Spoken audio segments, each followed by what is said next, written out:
ഞാൻ താഴെ ചർച്ചിൽ നിൽക്കാൻ നേരത്ത് ഒരുപാട് നേരം കൊണ്ട് കേൾക്കുന്നു ബെല്ല് റിങ് ചെയ്യുന്ന സൗണ്ട്. ഇത് എവിടെ നിന്നാണെന്ന് ഇങ്ങനെ നോക്കി വരാൻ നേരത്ത് കണ്ടൊരു കാഴ്ചയാണ് കേട്ടോ. അപ്പോൾ അത് കാണാൻ വേണ്ടി വന്നാണ്. ഞാൻ നിൽക്കുന്ന ഈ മാസ്ലാൻഡ് ഹില്ലെന്ന് വിളിക്കുന്ന ഈ ഒരു സ്ഥലം എന്ന് പറയുന്നത് ഒരു ചെറിയൊരു റിസർവാണ്. നമ്മൾ ഈ സ്റ്റെപ്പ് കയറി വരാൻ നേരത്ത് ആദ്യം കാണുന്ന കാഴ്ച എന്ന് പറഞ്ഞാൽ ഒരു മോണ്യുമെൻ്റാണ്.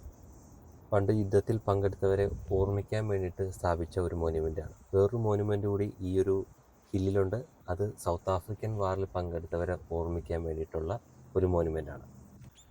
ഈ കാണുന്നതാണ് 1971 ഒരു ഡച്ച് കമ്പനി നിർമ്മിച്ച ഹിബി കാരലൻ എന്ന് വിളിക്കുന്ന 37 ബെൽസ് ഉള്ള ഒരു മനോഹരമായ കൺസ്ട്രക്ഷൻ. ആ റൈറ്റ് സൈഡിൽ ഇരിക്കുന്ന ആ ഗ്രീൻ ബോക്സിൽ 2 കീബോർഡ്സ് ഉണ്ട്. സ്പെഷ്യൽ ഒക്കേഷൻസിൽ മ്യൂസീഷ്യൻ വന്നിട്ട് ആ ഒരു കീബോർഡ് വെച്ചിട്ട് ഈ ഒരു മ്യൂസിക്കൽ ഇൻസ്ട്രുമെൻസിനെ പ്ലേ ചെയ്യും. ഒരു കീബോർഡ് അത് യൂസ് ചെയ്യുന്നത് സോഫ്റ്റായിട്ട് ഈ മ്യൂസിക് പ്ലേ ചെയ്യാൻ വേണ്ടിയിട്ടും രണ്ടാമത്തെ കീബോർഡ് ഹാർഡായിട്ട് മ്യൂസിക് പ്ലേ ചെയ്യാൻ വേണ്ടിയിട്ടും.